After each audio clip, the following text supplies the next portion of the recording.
Hindi! Hindi totoo to! Anong klaseng nilalagyan? Ano? Naniniwala ka na ba? Bitiwan mo na ako ngayon din sa gani bago pa tayo maubos dito. Siya ang kalaban, hindi kami! Tulong! Tulungan niya ako! Lagot na! Si Tala! Anong gagawin natin? Napakadami nila! Anong gagawin natin, Alon? Hindi natin kaya ang ganyang kadaming halimaw! Magandang araw po sa inyong lahat. Ang kwentong inyong mapapakinggan sa araw na ito ay tungkol kay Alon, 14 na taong gulang, isang tahimik at mahiyaing bata. Dinala siya ng kanyang amang si Fernan sa probinsya upang pansamantalang manirahan sa bahay ng kanyang lolo. Doon sa lumang bahay, natagpuan ng batang si Alon ang isang lumang kabinet, isang bagay na magdadala sa kanya sa isang kakaibang mundo. At sa mundong yun, makikilala niya ang ilang kabataang may taglay na kapangyarihan. Ngunit ano nga ba ang papel ni Alon sa mundong yun? Isa ba siyang tagapagligtas o may mas malalim pang dahilan kung bakit siya naroon? Sa kanyang paglalakbay, makakaharap niya ang isang mahiwagang leon. Kaibigan kaya ito o isang kaaway? At sa dulo ng lahat ng ito, ang tanong, makakabalik pa kaya si Alon sa kanyang mundo? Ngunit bago po ang lahat mga idol, huwag po nating kalimutang mag-subscribe at i-hit ang notification bell sa aking YouTube channel na The Voice Addict at Apong Isaac para sa mas marami pang makapigil hiningang kwentong aswang at katatakutan mula sa mundo ng kababalaghan. Umpisahan na po natin ang kwento. Si Alon ay 14 na taong gulang, payat, maputla at tila laging malungkot.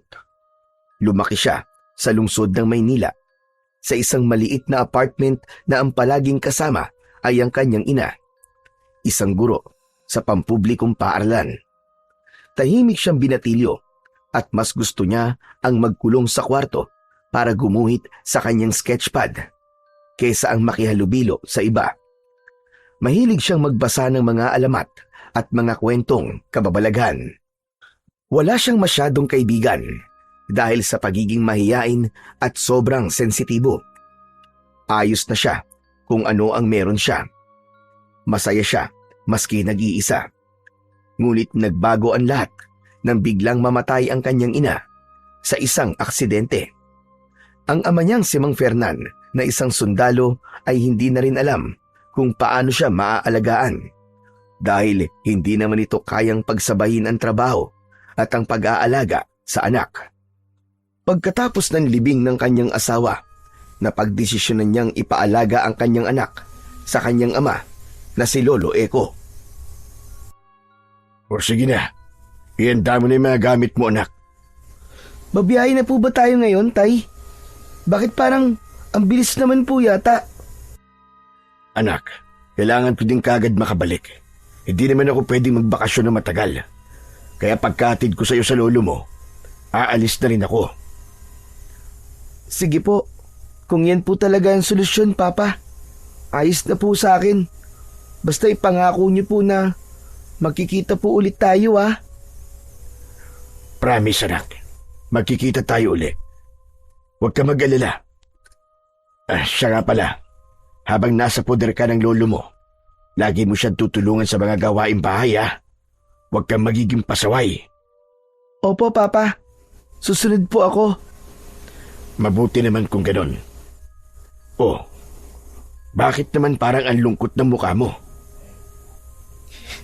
Papa? Huwag ka nang malungkot. Alam kong hindi madali ito, anak. Pero kailangan nating magtulungan. Kailangan natin magtiis pansamantala. Saka maski naman malayo tayo sa isa't isa. Mahal na mahal kita, anak. Mahal na mahal din po kita, Papa. Salamat, anak. Pwede po ba akong tumawag sa inyo kapag namimiss ko po kayo? Oo naman. Basta't may signal, sasagot ako kagad. Kahit na anong oras, anak. Sige po. Salamat, anak, ha? Mabait kan talaga. Huwag mong pababayaan ang sarili mo ha. Kumain ka sa oras. Mag-aral ka mabuti. At huwag na huwag mong iisipin na iniwan kita. Ginagawa ko to para sa iyo anak. At sa magandang kinabukasan mo. Naiintindihan ko naman po eh. Wala po kayong dapat na alalahanin sa akin. O siya, sige na. Malayo-layo pa ang biyahe natin. Baka gabihin na tayo sa pagpunta kina lolo mo. Sige po, ihanda ko na po ang mga bag ko. Makalipas ang ilang minuto ng pag-aayos ng gamit, tumulak na ang mag-ama sa biyahe nila patungong probinsya. Tahimik lang si Alon habang nasa bus. Yakap-yakap ang kanyang backpack kung saan nakalagay ang kanyang mga damit at ilang mga paboritong libro. Habang unti-unting lumalayo sa lungsod, napansin ng binatilyo ang unti-unting pagbabago ng paligid. Mula sa magulo at maingay na kalsada, naging mas tahimik na at mapuno ang mga gilid ng daan. Nakaramdam siya ng antok. Nang pipikit na ang kanyang mga mata, biglang may naramdaman siyang malamig na hangin na dumaan sa kanyang batok kahit sarado ang mga bintana ng bus. Tapos may narinig siyang nagsalita, parang bumulong malapit sa kanyang tenga. Alon, sa wakas, paparating ka na. Matagal na kitang hinihintay. Napalingon siya, pero ang nakita lang niya ay ang tulog niyang ama at ilang pasaherong natutulog rin. At ang konduktor na matyagang kinakausap sa harap ang driver. Napabuntong hininga siya at pinilit ang isip na guni-guni lang yun. Tumingin siya sa labas ng bintana habang patuloy ang pagtakbo ng bus. Nasilayan niya ang tanawin sa labas. Madilim ang langit, tila uulan ng malakas. Ang mga puno sa labas ay parang sumasayaw sa malakas na ihip ng hangin. Maya-maya pa, biglang isang malakas na busina ang narinig niya. Napaigtad siya at napakapit sa kinauupuan. Nagising din si Mang Fernan. Agad nitong nakita ang reaksyon ng bata. Ayos ka lang ba anak? Ayos lang po ako, Papa. Nagulat lang po ako. Mahaba pa ang biyahe natin anak. Mabuti pa'y matulog ka na uli. Tumango na lamang si Alon at di na sumagot sa kanyang ama. Si Mang Fernan naman ay bumalik na sa kanyang pag-idlip. Madilim na nang makarating sila sa baryo. Pagbaba nila mula sa tricycle ay agad na ding nagbayad si Mang Fernan. Umalis naman kagad ang tricycle na tila nagmamadali ring makauwi.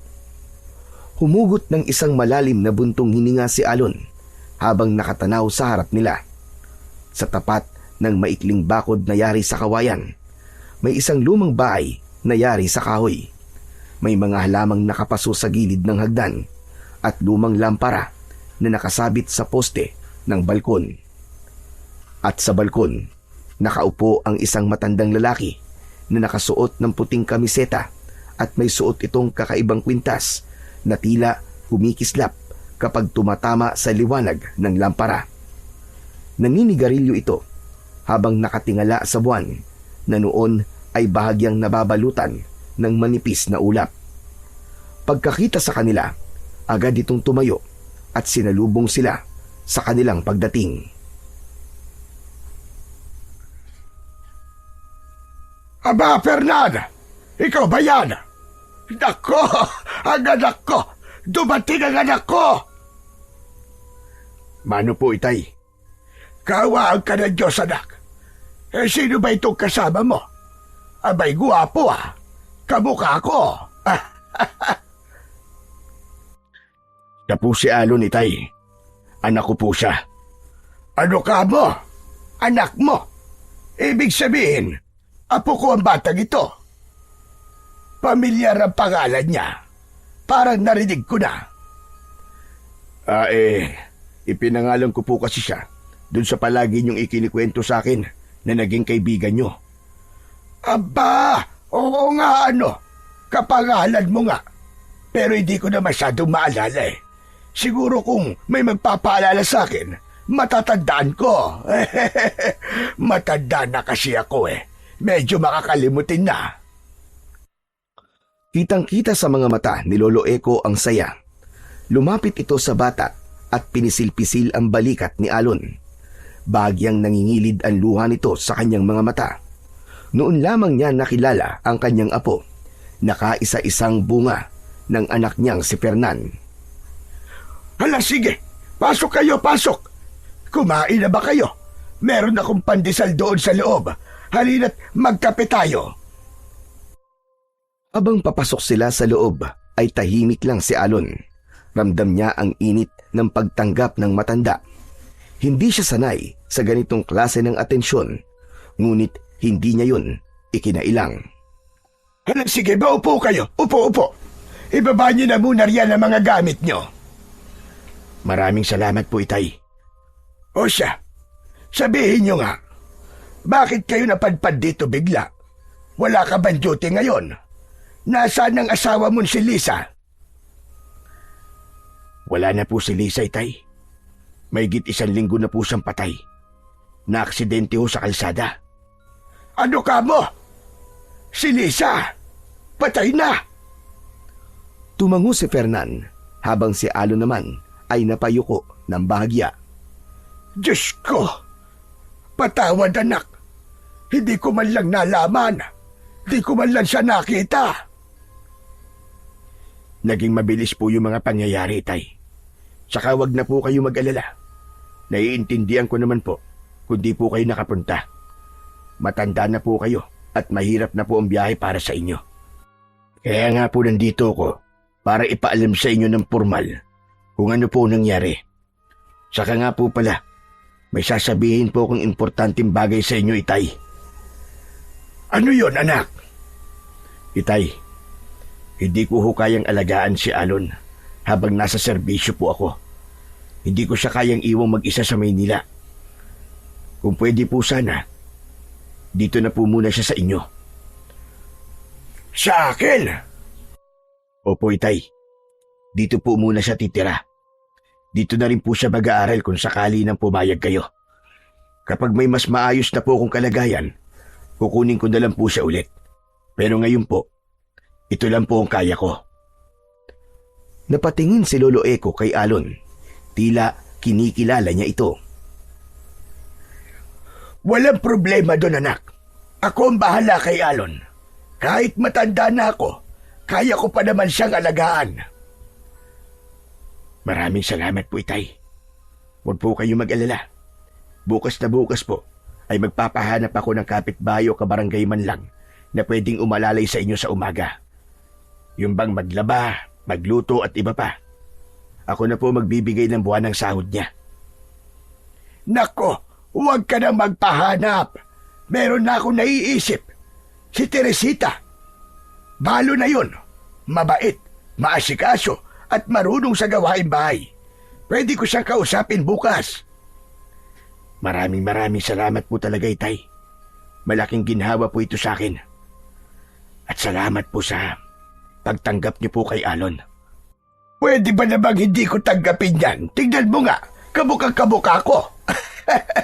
Para kami pinagbiyak na bunga nung halos magkasing edad pa kami. Talaga ba, Itay? O ano, Alon, ayos na. Okay na sa lolo mo na dito ka tumira. Magpapakabait ka dito, ha? Huwag mo siyang bibigyan ng sakit sa ulo. Opo, Papa. Apo, huwag ka mag-alala. Dito sa bahay na to, ligtas ka.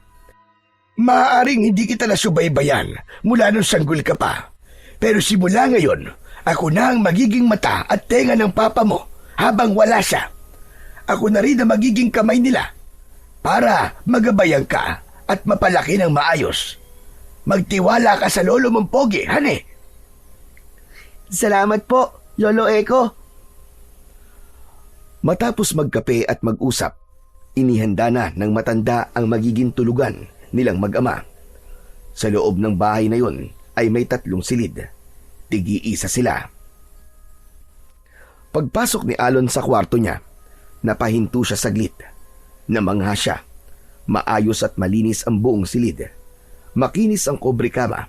Walang alikabok ang mga istante. At ang sahig ay tila makislap at halatang palaging nawawalisan. May maliit na mesa sa gilid na may ilaw at ilang aklat na maayos ang pagkakasalansan. Sa edad ni Lolo Eko na 76, hindi inakala ni Alon na kaya pa nitong alagaan at panatilihing malinis ang buong bahay, lalo na't may konting kalakihan ito. Mula sa sala hanggang kusina, maging ang paliguan ay malinis at maayos. Pagkatapos niyang ayusin ang mga gamit niya, nahiga na si Alon sa kama. Pinikit niya ang kanyang mga mata at hindi nagtagal, nakatulog siya kagad. Marahil ay dahil sa pagod sa mahabang biyahe nila ng kanyang papa. Habang natutulog si Alon, nanaginip siya. Sa panaginip niya, naroon siya sa isang madilim na lugar. Walang bahay, walang tao, at wala rin siyang makita. Maya-maya pa, may narinig siyang isang pamilyar na tinig. Sa wakas, dumating ka na, Alon. Nagulat si Alon. Nagpalinga-linga siya, pero wala siyang makita kahit sino. Sino ka? Nasaan ka? Anong kailangan mo sa akin? Hindi mo pa ako kilala. Pero darating ang araw na makikita at makikilala mo rin ako. Ha? Anong ibig mo sabihin? Hindi kita maintindihan. Nasaan ka ba? Nagising si Alon. May kunting pawis sa kanyang noo. Sandali! Pambihira. Panaginip lang pala yun. Tumayo siya at lumapit siya sa bintana. Sumilip siya sa labas. Tahimik ang buong bakuran ng kanyang lolo. Ganon din sa mga kapitbahay. Nang makita niyang ayos lang ang lahat, bumalik na siya sa kama at muling nahiga. Kinabukasan, maaga silang nagising. Abala si Lolo Eko sa paghahanda ng agahan, samantalang si Alon ay tahimik lang na nakaupo sa mesa. Ang kanyang papa naman ay nag-aayos ng kanyang mga gamit sa bag. Makikita sa mukha ni Alon ang lungkot, pero pilit niyang pinipigilan ang sarili na umiyak. Pagkatapos kumain, lumapit na ang kanyang papa sa kanya. Paano anak? Aalis na si Papa ha? Papa, mamimiss ko po kayo. Konting tiis lang anak. Kaya natin to. Makinig ka palagi sa lolo mo. Itay, ikaw na din po ang bahalang makipag-usap dun sa magiging kasama nyo dito sa bahay. Buwan-buwan ho ako magpapadala ng pera para pampasweldo at panggastos na rin po nyo ni Alon. Sige anak, mag-iingat ka. Huwag ka masyado mag-alala sa anak mo. Tumayo na si Alon at niyakap na ng mahigpit ang kanyang ama. Hinatid nila ito hanggang sa labas. Sumakay na rin ito kagad ng tricycle. Kumaway pa si Alon habang papalayo ang sasakyan. Halika na apo, pumasok na tayo sa loob. Pagbalik nila sa loob ng bahay, napansin ni Alon ang isang bagay na hindi niya ganong napansin kagad. Ito ay isang malaking kabinet sa gilid ng sala, malapit sa lumang bentilador. Lumapit siya rito para mas tignan ng maigi. Ang kabinet ay gawa sa matigas na kahoy. Itim ang kulay nito, luma na at halatang matagal nang hindi ginagamit.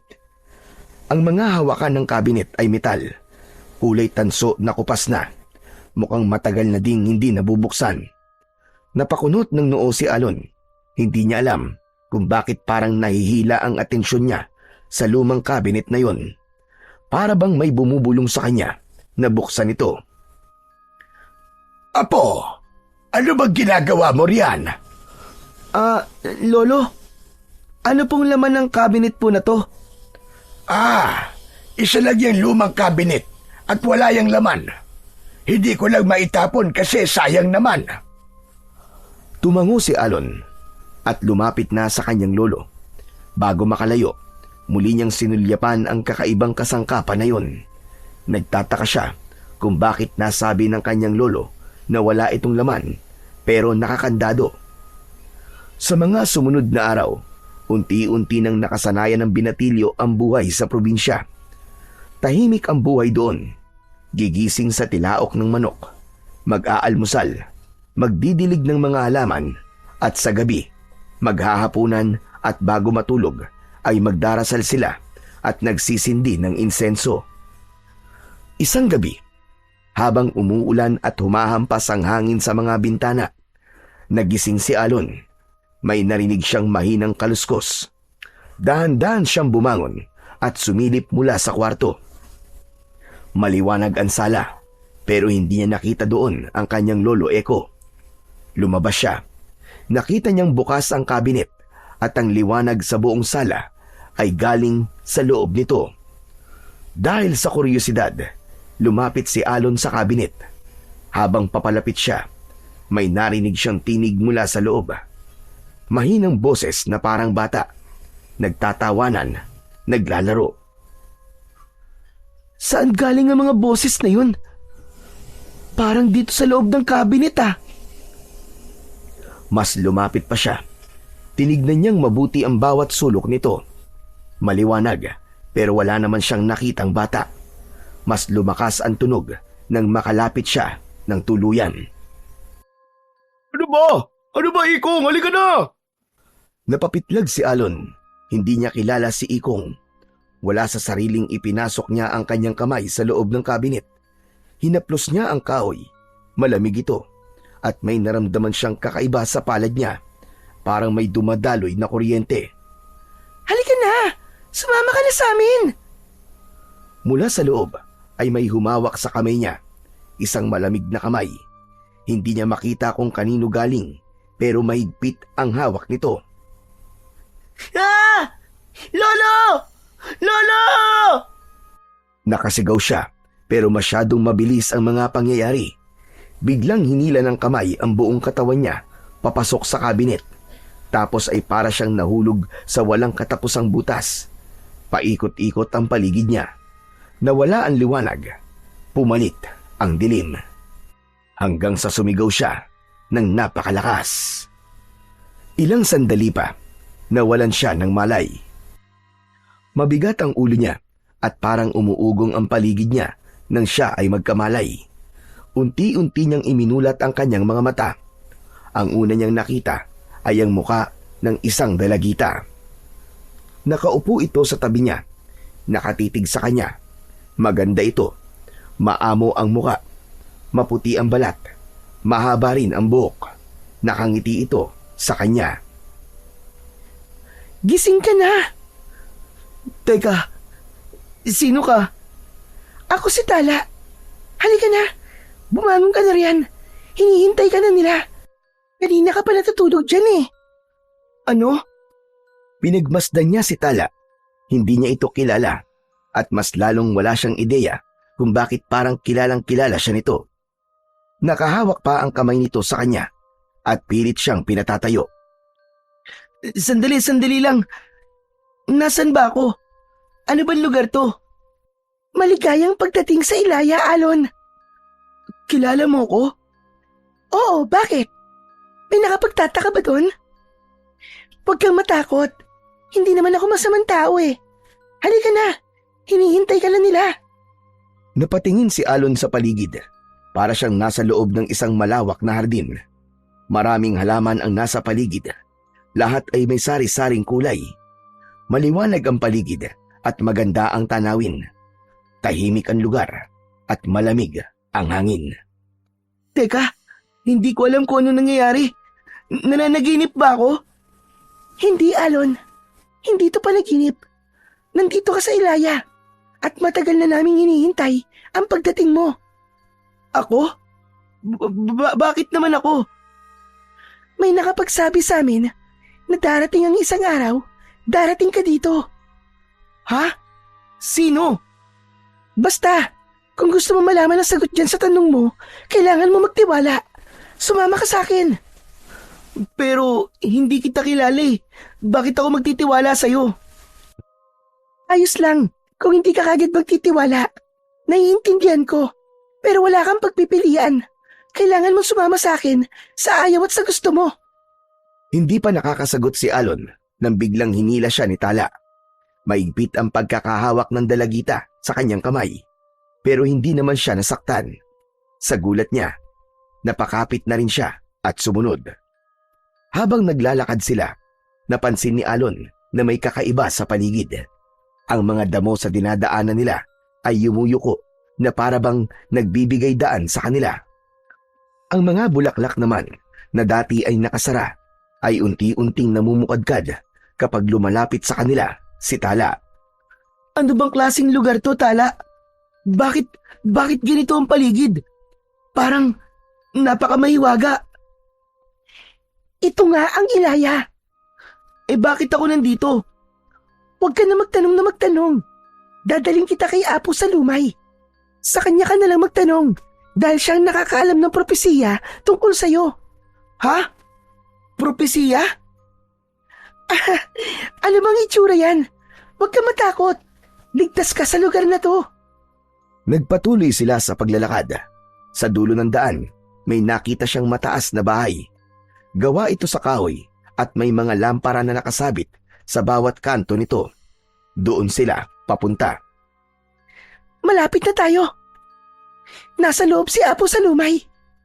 Napansin ni Tala na tila naging magalaw ang kilos ng binatilyo.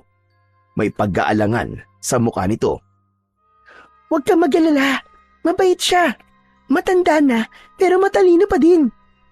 Sigurado ka ba? Baka mamaya kung sino lang ang nasa loob ha? Ano ka ba? Sigurado ko.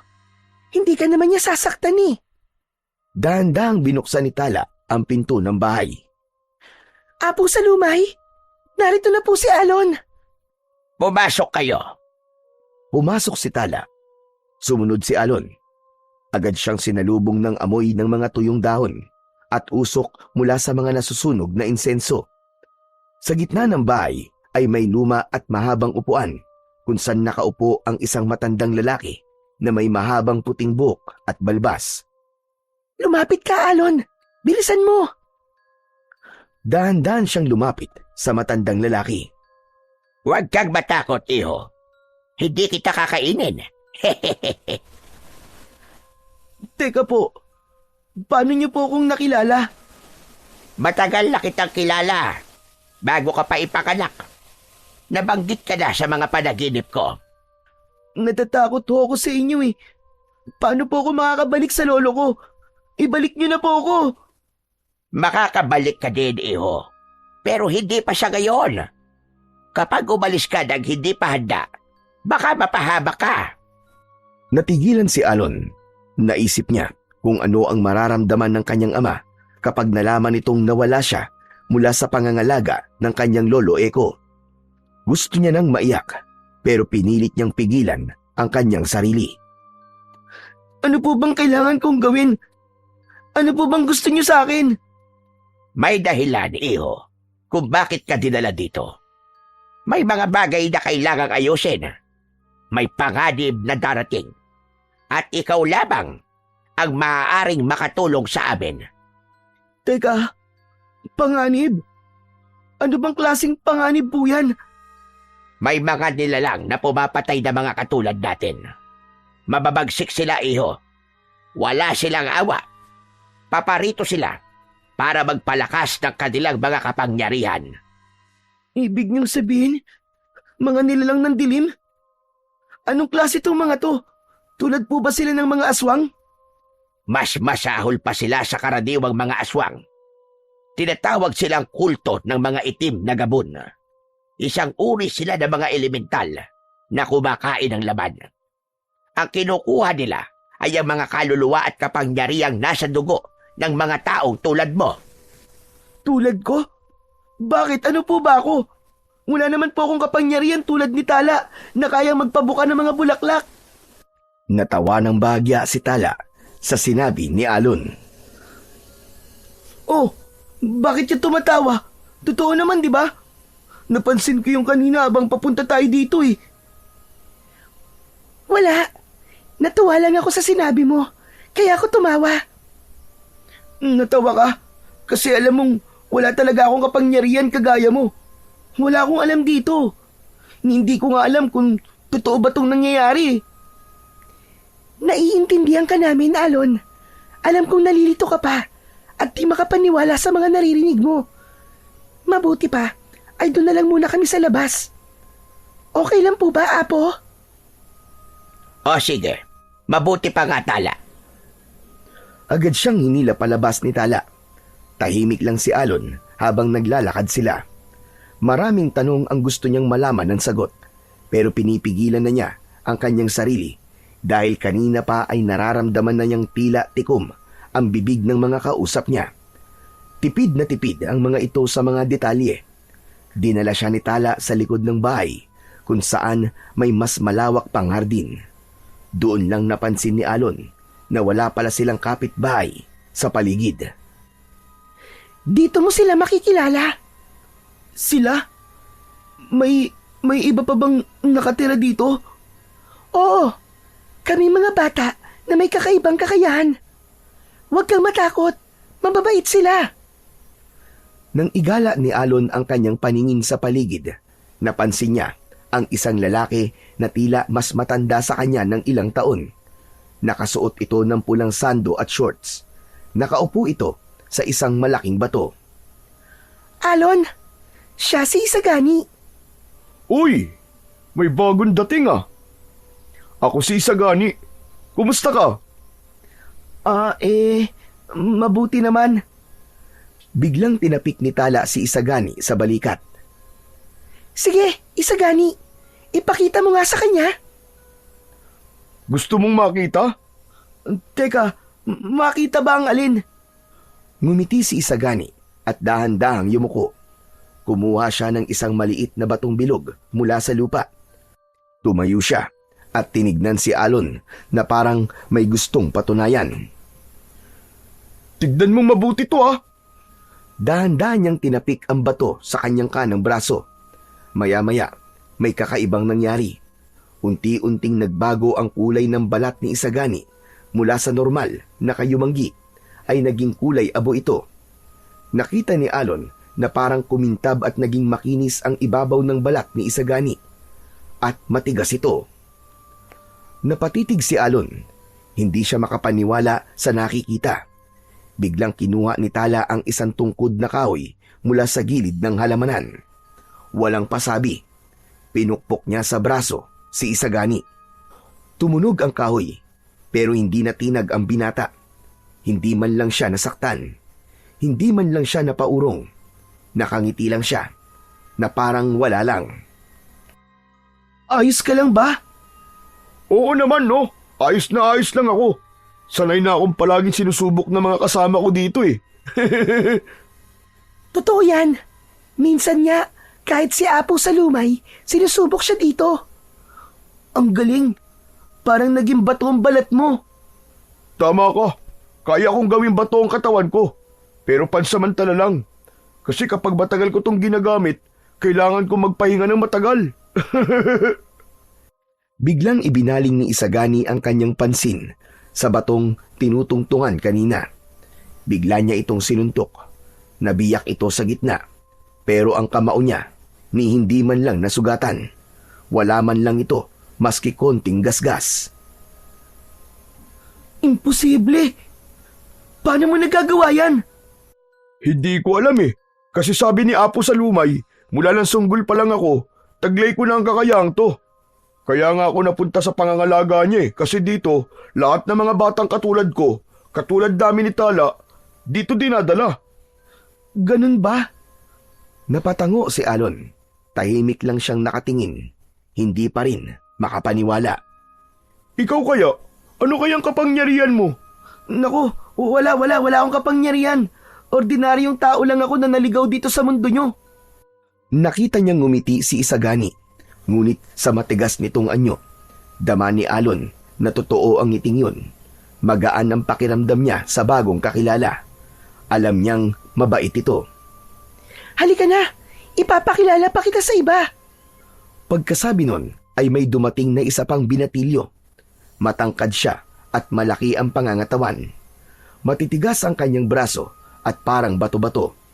Pasa nito ang isang buong pinutol na katawan ng puno, halos kasing lapad ng drum, at halos 2 ulit ang haba nito sa taas ni Alon.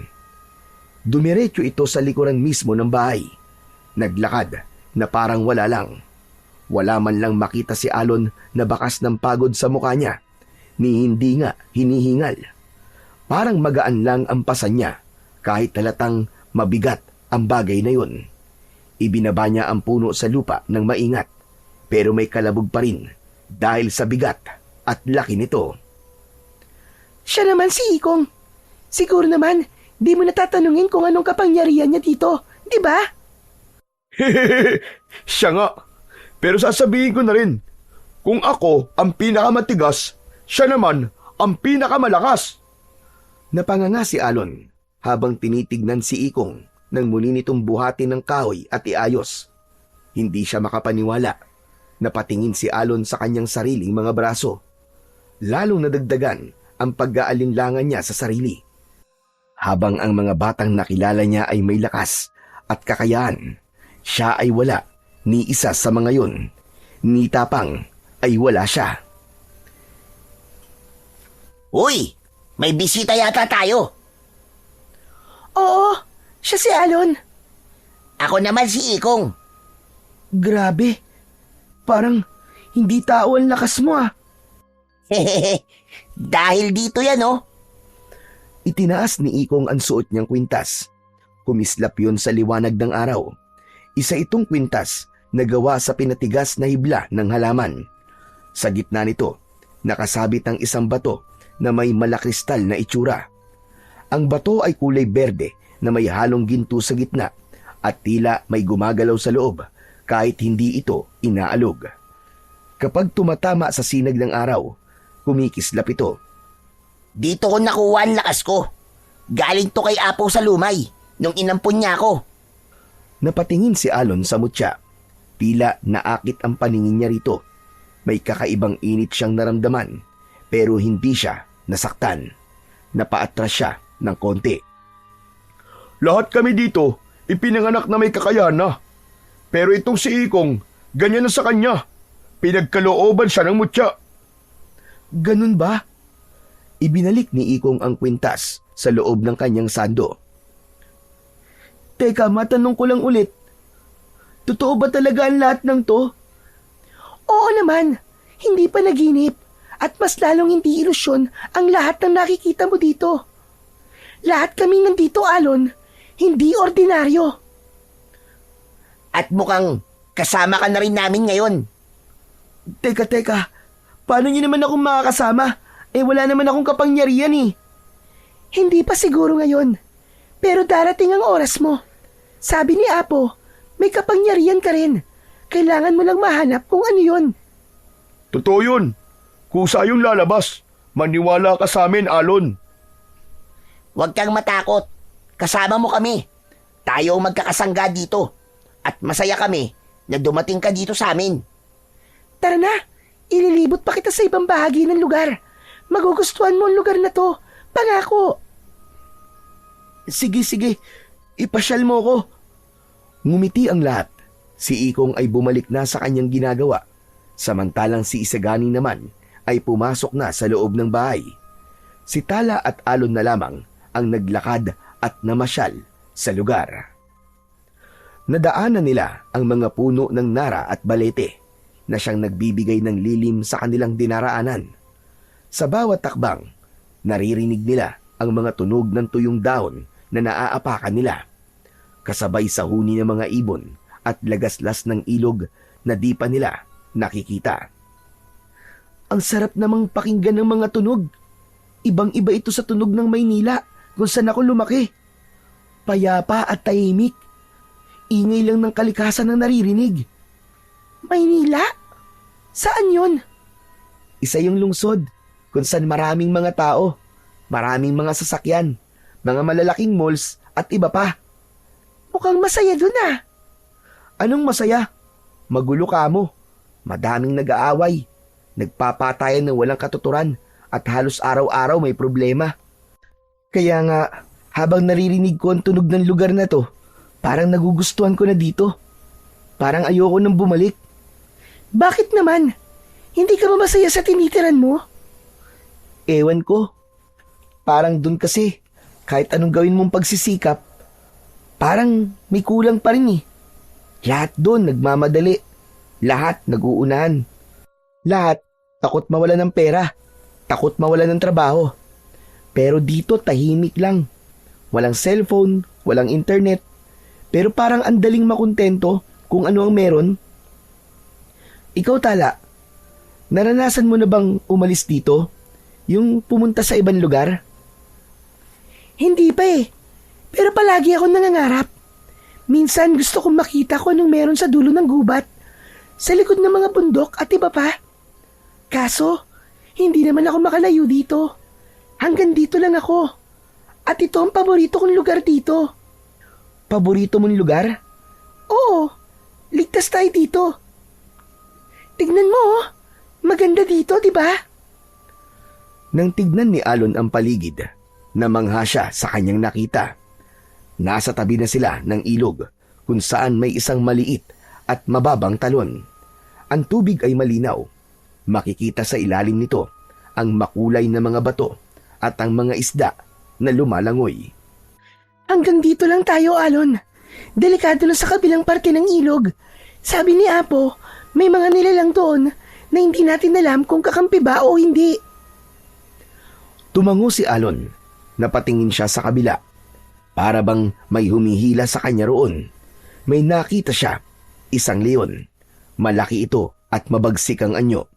Ang balahibo nito ay parang ginto at ang mga mata ay kumikislap sa liwanag ng araw. Napakunot ang noo ni Alon. Tala, tignan mo. May leon sa kabila, oh. Ha? Nasaan? Wala naman ah. Meron, ayun oh. Nakatingin nga siya dito sa atin eh. Nagpapatawa ka naman eh. Paano naman magkakaroon ng leon dito? Guni-guni mo lang yun. Tara na nga, baka mamaya maingkanto pa tayo dito. Pero hindi siya pinakinggan ni Alon. Parang hinihila ang kanyang mga paa palapit sa ilog. Sa bawat takbang, lalong lumilinaw ang anyo ng leon. Nakatingin pa rin ito ng diretso sa kanya, pero hindi ito gumagalaw. Tumigil si Alon sa mismong gilid ng ilog. Mabilis ang tibok ng kanyang puso, hindi dahil sa takot, kundi dahil sa kakaibang pakiramdam na parang kilala niya ang nilalang na ito. Sino ka? At sa gulat niya, sumagot ang leon. Hindi bumuka ang bibig nito, pero narinig niya ito sa kanyang isipan. Malinaw, malalim, at puno ng kapangyarihan. Maligayang pagdating, Alon. Natigilan si Alon. Pamilyar sa kanya ang boses na yon. Teka, ikaw? Ako nga, Alon. Ako ang tumawag sa'yo. At ako ang dahilan kung bakit ka nandito sa lugar na ito. Hala, ikaw nga. Kung ganun, sabihin mo sa akin kung bakit mo ako dinala sa lugar na to. Dinala kita dito dahil sa isang misyon na kailangan mong gampanan. At ikaw lang ang makakagawa nito. Ano ka mo? Ako? Ano bang klaseng misyon yan? May kinalaman ba to sa mga sinasabi ni Apo na mga gabon? Sinasabi ko na sa'yo, wala akong kapangyarihan. At isa pa, bata pa ako. Meron, Alon.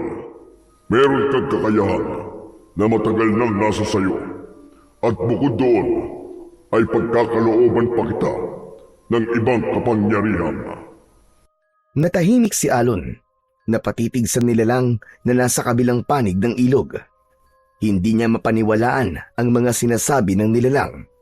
Ngunit alam niyang sa pagkakataong yun, maaaring ang leon na ang sumagot sa lahat ng kanyang mga katanungan.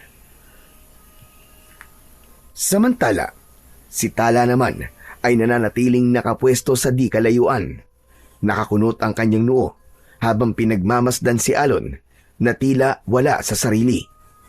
Unti-unting naglakad papalapit sa gilid ng ilog na parang hinihila ng di nakikitang puwersa.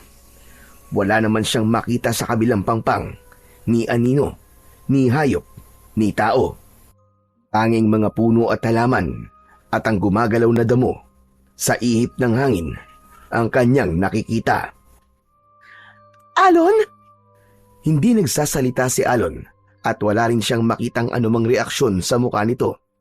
Nakatulala lang, labis ang kanyang pagtataka.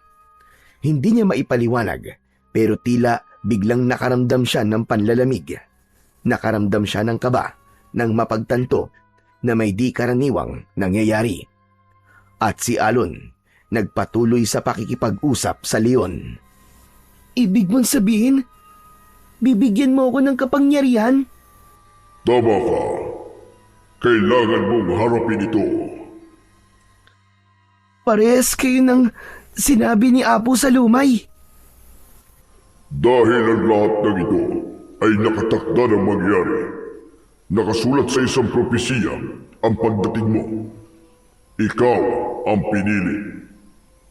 Anong kailangan kong gawin? Kailangan mong lumaban. Bibigyan kita ng kapangyarihan. Lakas na magagamit mo para protektahan ang dalawang mundo. Paano? Lumapit ka. Ilalagay ko sa iyo ang apoy. Isang kapangyarihang galing sa liwanag.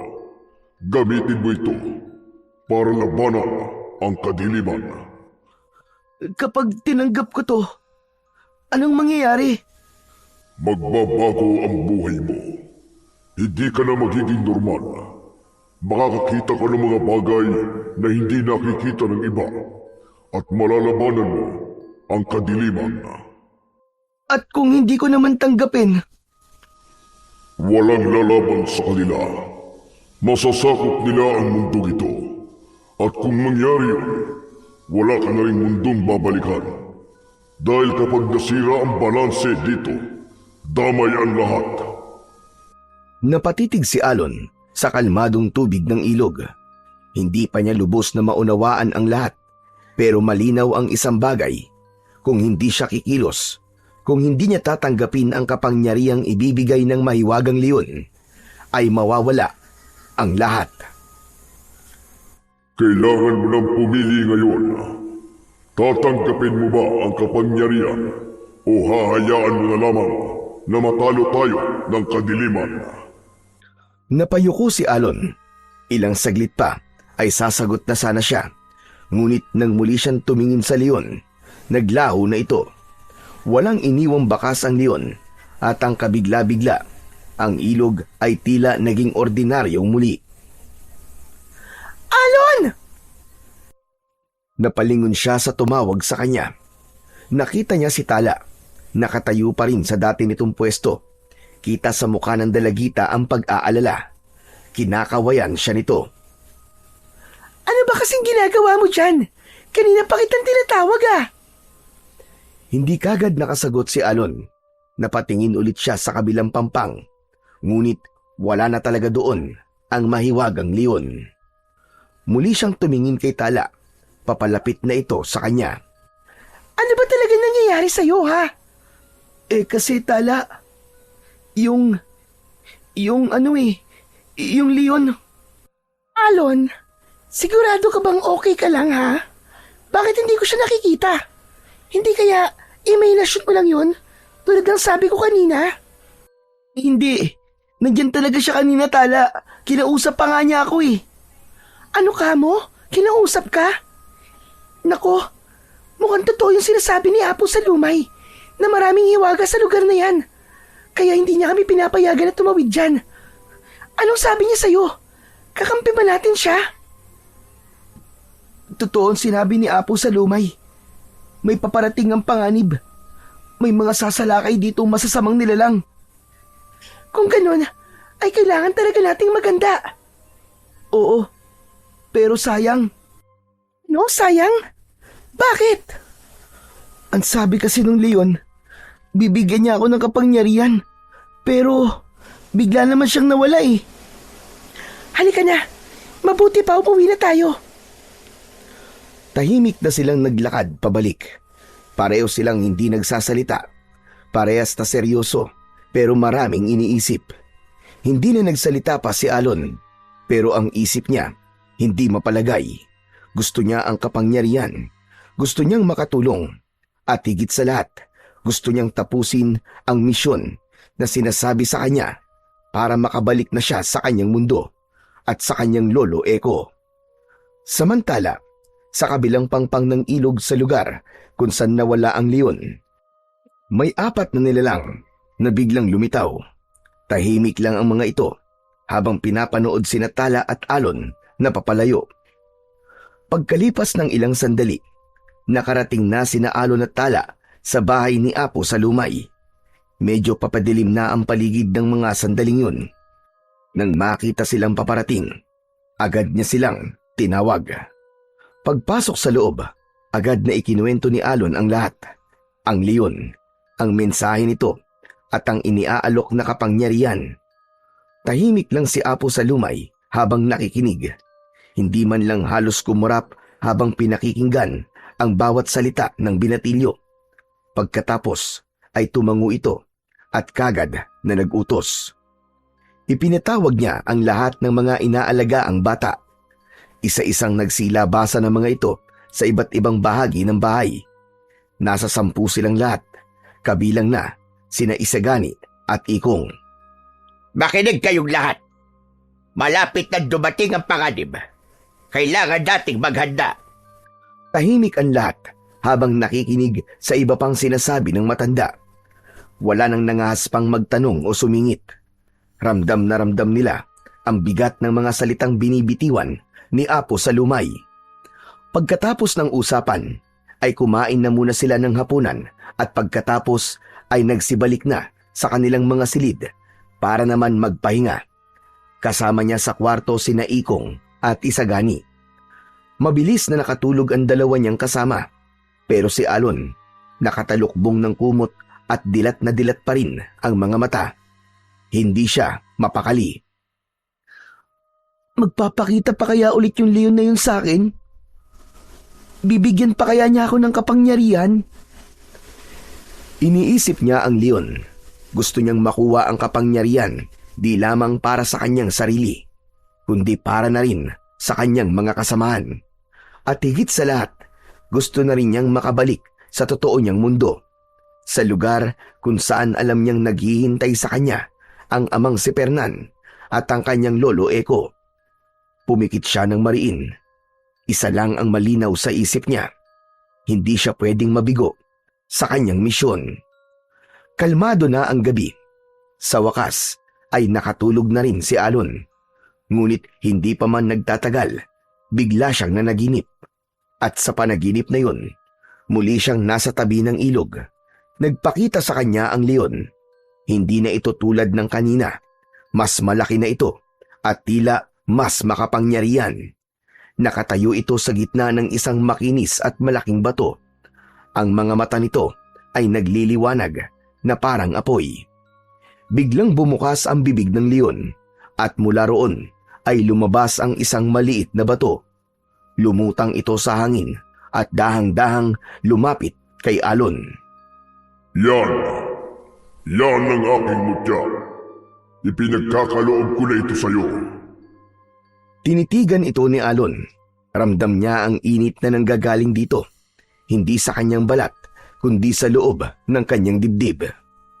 Kung tatanggapin mo ito, gamitin mo lamang sa kabutihan. Huwag mo itong babahiran ng kasakiman, ng kasamaan o ng pansariling hangarin. Dahil kapag dinungisan mo ito, mawawala ang lakas nito at maaari mong ikapahamak. Tinatanggap ko po.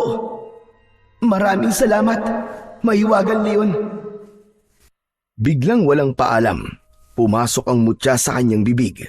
Napasinghap siya, hindi nakagalaw. Mabilis itong bumaba sa kanyang lalamunan at sa isang iglap, may kakaibang enerhiya ang dumaloy sa kanya. Napakaliwanag ng kanyang paningin. Napapikit siya ng mariin. Ramdam na ramdam niya ang lakas na unti-unting lumulukob sa buong pagkatao niya. Biglang narinig niya na umatungal ng malakas ang leon. Napadilat ang kanyang mga mata at sa sandaling yun, nawala na ulit ang leon. Pero may isang nilalang na nakatayo sa ibabaw pa rin ng bato kung saan nakapwesto ang leon. Para itong anyong tao pero hindi pangkaraniwan. Ang balat nito ay kulay ginto, makinis at kumikintab bawat galaw.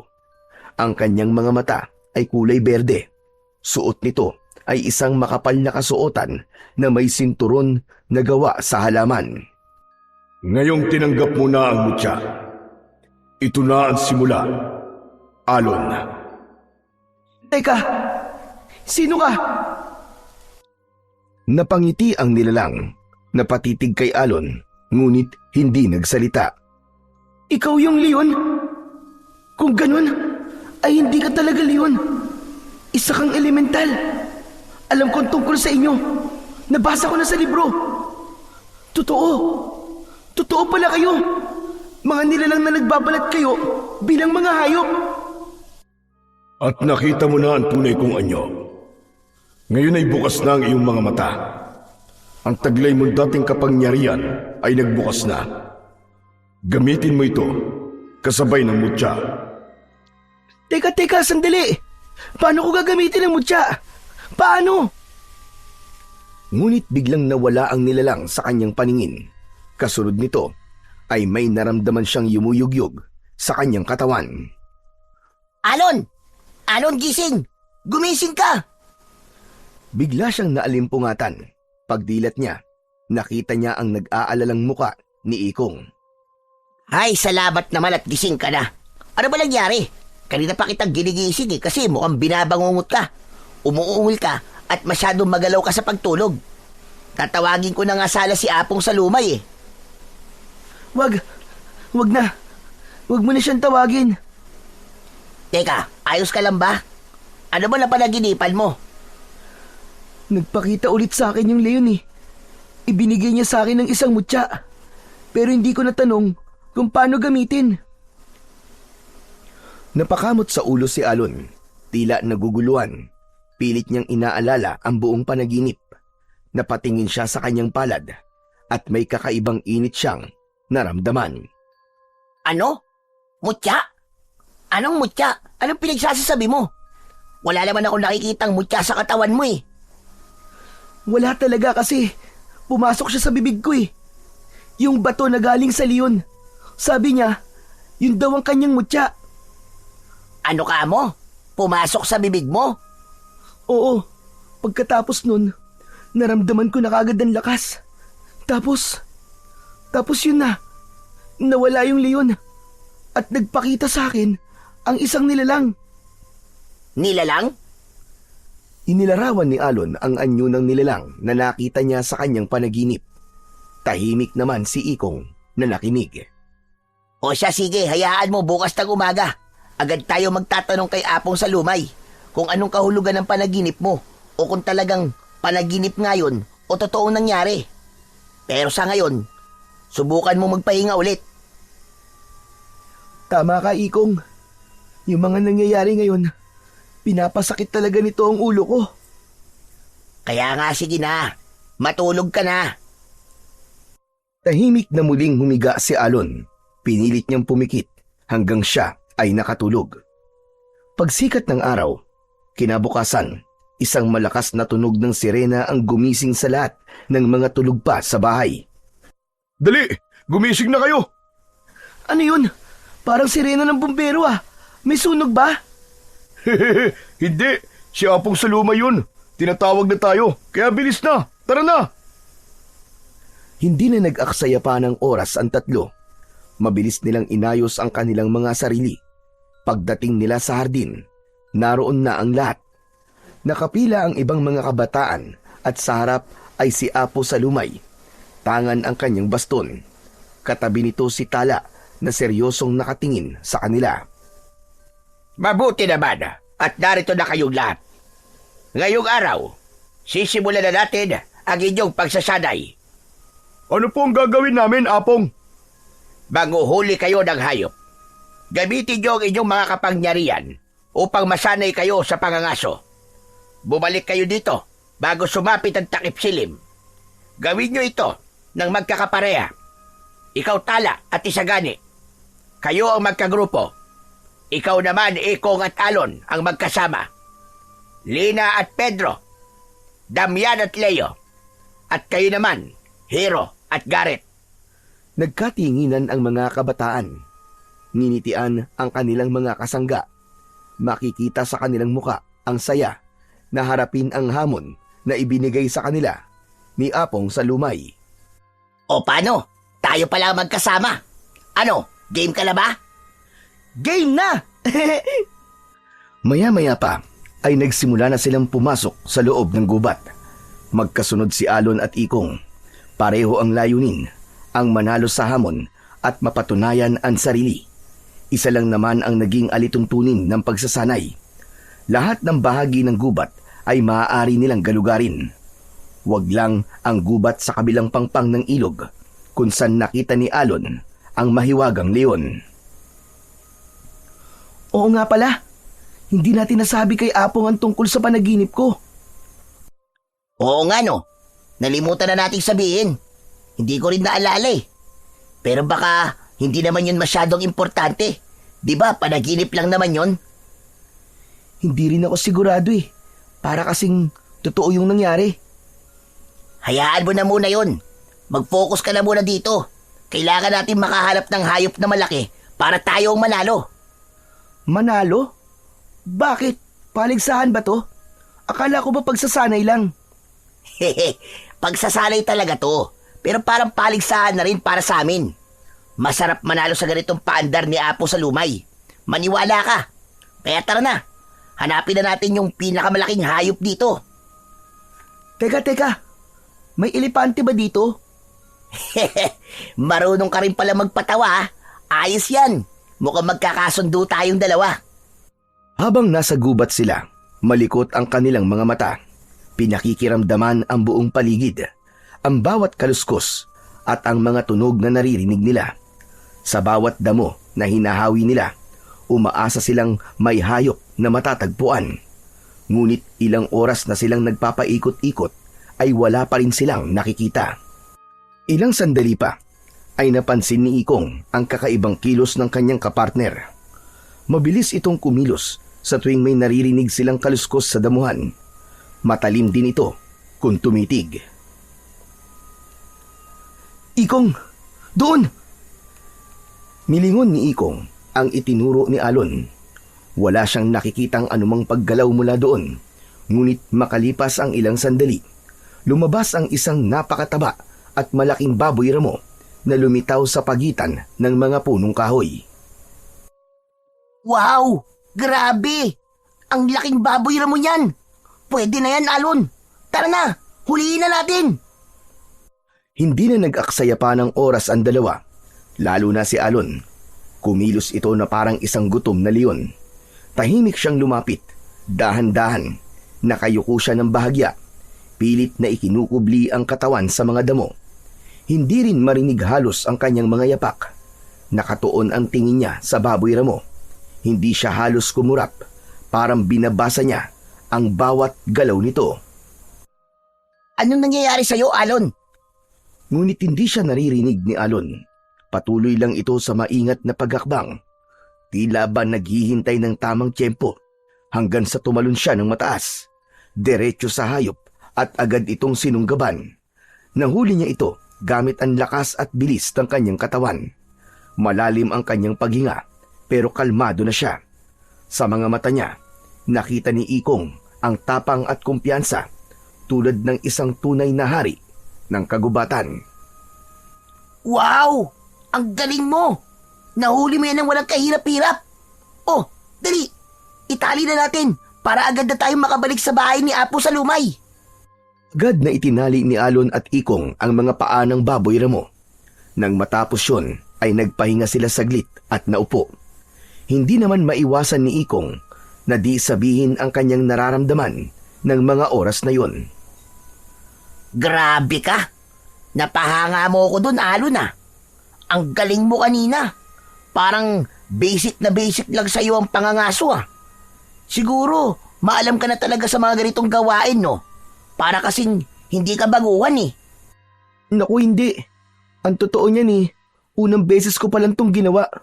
Hindi ko rin alam kung paano at kung saan galing yon. Basta, parang gumalaw na lang ng kusa ang katawan ko. Teka, hindi naman kaya yan na ang tunay mong kakayahan? O kaya naman epekto na yan ng panaginip mo kagabi? Baka nga totoong pinagkalooban ka ng mutya ng leon. Sa palagay mo ba, ito na yon? Oo, Alon. Malakas ang kutob ko na unti-unti na nating matutuklasan ang kapangyarihan mo. Sana nga, Ikong, ito na yon. Para kung sakali man na may darating talagang panganib, ay makatulong ako. Na kahit anong pagsubok o panganib ang dumating, makakaligtas ang lahat. Makakaligtas tayo, Alon. Walang hindi natin mapagtatagumpayan. Basta tayo magtutulungan. Saka hindi naman ako kinakabahan sa kung ano man darating kasi andun si Apong. Hindi tayo nun pababayaan. Kaya nga. O siya, tara na. Umuwi na tayo. Magaan ang pakiramdam nilang dalawa habang binabaybay ang daan pabalik sa tahanan ni Apong sa Lumay. Ramdam nila ang tagumpay at tuwa sa unang pagsubok na nalampasan nila. Bitbit ni Ikong gamit ang isang kamay ang malaking katawan ng baboy ramo, habang si Alo naman ay nakamasid sa paligid. Nakahanda sakaling may mangyaring hindi inaasahan. Ngunit di pa man sila nakakalayo ay bigla silang napatigil nang makarinig ng malakas na mga yabag.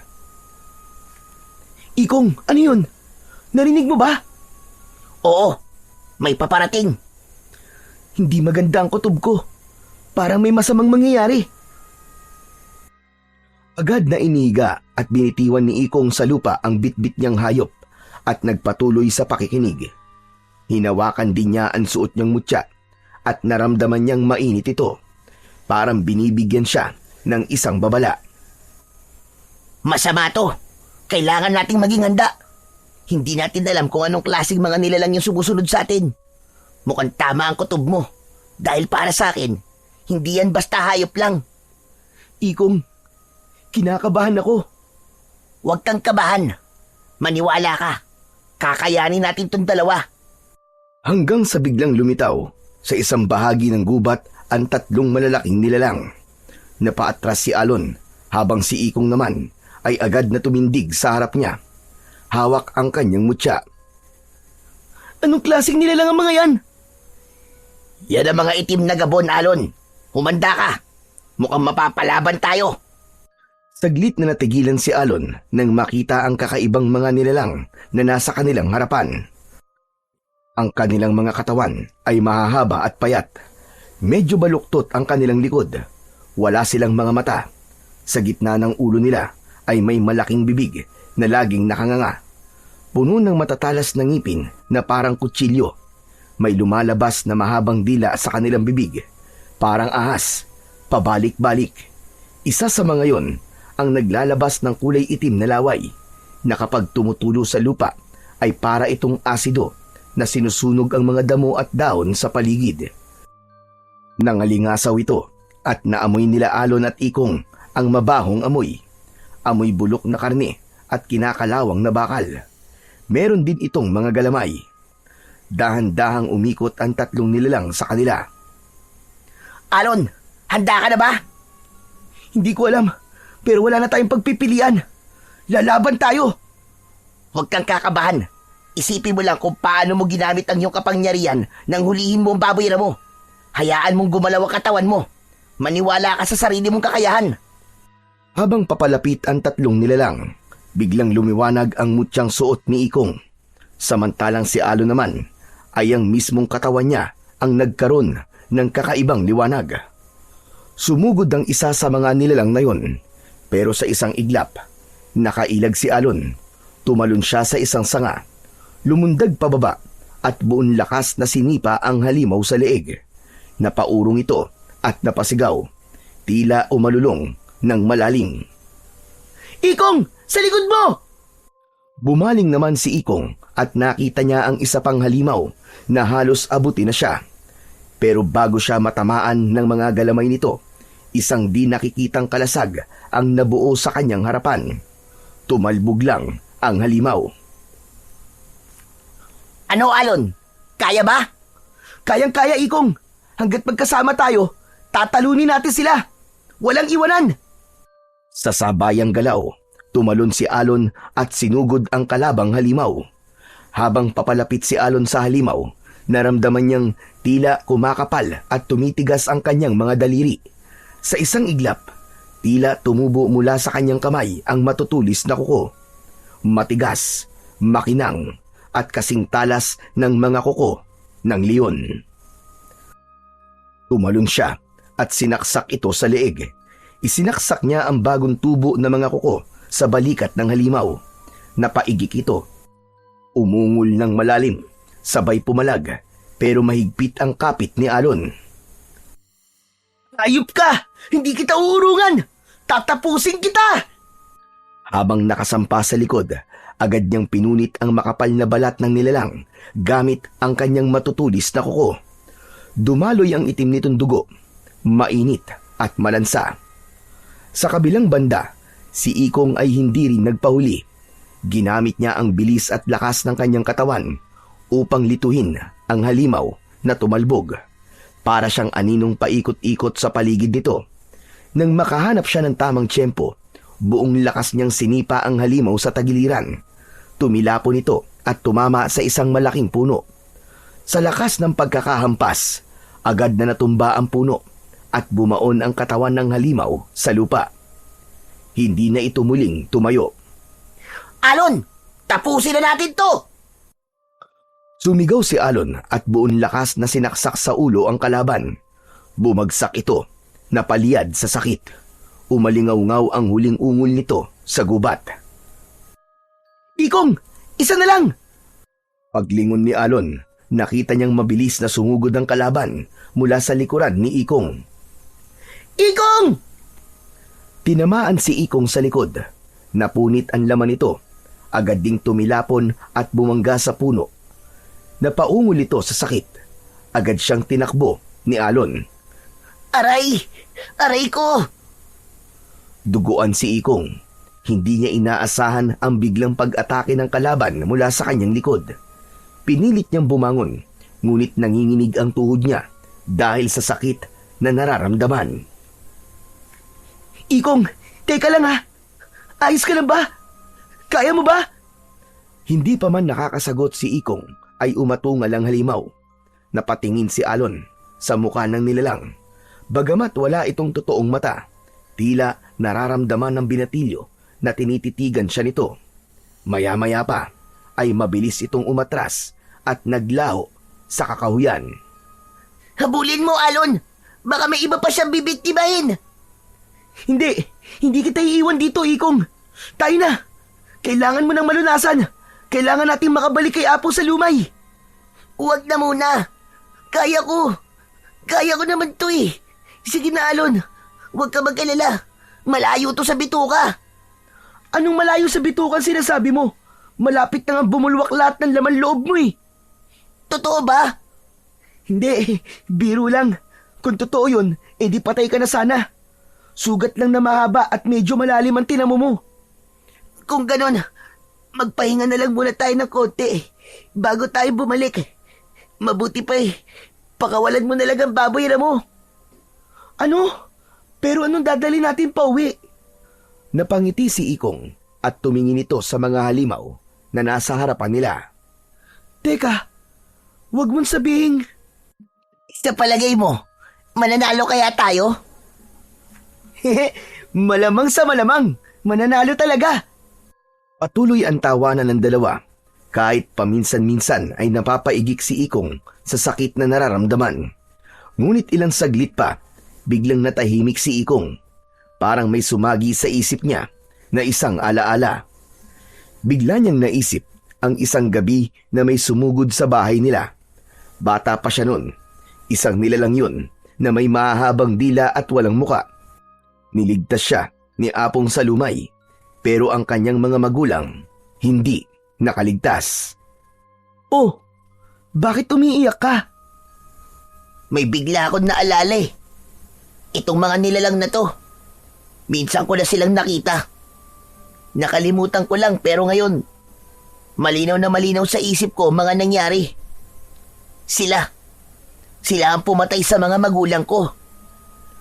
At ngayon mo lang naalala? Oo, ngayon lang. Sa wakas, Alon, naipaghiganti ko na rin sila. Tama, pero sa palagay mo, sila kaya yung sinasabi ni Apong sa lumay na panganib na darating? Yung mga halimaw na pumapatay na mga katulad natin?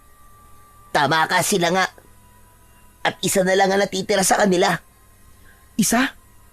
Sa palagay mo, dapat na ba tayong magpakampante na napatay na natin ang dalawa? Paano kung marami pa sila? Tapos, mas malalakas yung iba at mas malalaki. Tama ka. Sige, tara na.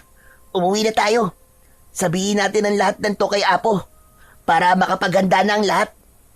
Agad na naglakad palapit sa halimaw si Ikong. Pinasa nito ang napatay niya. Sandali, Ikong. Kaya mo ba? Hindi ka ba nasasaktan dyan sa ginagawa mo? Kaya ko. Ang gaan nga eh. Parang hangin lang. Masakit lang ang likod ko, pero hindi naman nabawasan ang lakas ko. Sigurado ka, ha? Oo, wag mo akong alalahanin. Tumayo si Alon at binuhat naman ng isa pa. Magkasabay silang nagpatuloy sa paglalakad pauwi. Nang makarating sila sa gilid ng kakawyan, nakita na nila ang bahay ni Apong sa lumay. Naglakad pa sila hanggang sa makapasok sa hardin. Naroon na ang kanilang mga kasamahan at nasa harap nila ang kanika nilang mga huli. Mga usa, baboy ramo at yung iba, malalaking ibon. Paglapit nila Alon at Ikong, inilapag nila sa gitna ang kanilang mga dala. Nakangiti nilang hinarap ang lahat pero hindi nila inaasahan ang reaksyon ng mga kasama dahil imbis na mamangha ay nagsimula silang magbulungan at si Apo sa lumay nakakunot ang noo. Nasaan ang huli nyo? Apong, yan po. Nasa harapan po ninyo. Ito po ang mga napatay namin ni Ikong. Biglang nagtawanan ang mga kasama nila. Tila hindi makapaniwala. Ano daw? Hangin ba ang dala nyo? Seryoso ba kayo riyan? Namula sa iya si Alon. Tumingin siya kay Ikong na noon ay seryoso ang muka. Hindi sila naniniwala. Hindi ba nila nakikita ang huli natin? Hanggang sa lumapit na si Apong sa lumay at tinignan ang lugar kung saan nila nilapag ang mga nilalang. Humunot lalo ang noo nito. Lumuhod ito. Hinaplos ang lupa kung saan nakahandusay ang bangkay ng isang nilalang. Tumingala siya kay Alon at Ikong. Totoo ba ang sinasabi nyo? Opo, Apong. Napatay namin ang dalawang nilalang na yan. Yan ang mga itim na gabon. 3 po yan eh. Sinalakay po kami sa gubat. Pero 2 lang ang napatay namin. Nakatakas yung isa. Tignan nyo. Nasugatan pa nga po ako. Ipinakita nito ang sugat sa kanyang likod at natahimik ang lahat. Naku, kailangan magamot kagad ang sugat mo. Ako nang bahala. Ihahanda ko mga gamot. Salamat, Tala ah. Umalis na si Tala, ngunit si Ikong, nakatitig siya kay Apo sa lumay. Parang may inaalala ito sa mga nangyari ng gabing namatay ang mga magulang niya at kung paano siya iniligtas ni Apong. Bagamat di malinaw ang lahat ng detalye na tumatakbo sa isip niya, naaalala niyang nakikita ito ng matanda. Sigurado siya sa bagay na yon, kaya hindi niya maintindihan kung paano at kung bakit hindi nakikita ni Apong ang dala nila. Itong mga nilalang na to, sila din po ang pumatay sa mga magulang ko. Hindi po ba, Apong? Oo. Tama ka. At hindi ko makakalimutan yon. Hindi na natawa ang mga kasama nila. Napalitan ng pag-aalinlangan ang ngiti sa mga labi nila. Ang iba naman ay napaatras pa. Pero, bakit kami lang ang nakakakita? Hindi sumagot si Apong sa lumay. Dahan-dahan itong lumapit kay Alon at tinapik ang balikat ng binatilyo. Ngunit sa oras na dumampi ang palad ng matanda, natakot siya sa kanyang nakita. Nagbagong anyo si Apong Salumay. Naging kamukha ito ng mga halimaw na napatay nila Ikong. Bigla siyang umatras palayo sa matanda. Hindi! Hindi siya si Apong Salumay! Ano? Sigurado ka ba? Oo, nagbabalat kayo lang siya, Ikong. Natahimik ang lahat dahil sa gulat. Ngunit imbis na kumampi sa kanila ang mga bata, pumwesto agad ang mga ito sa harap ng matanda. Parang hinarangan nila.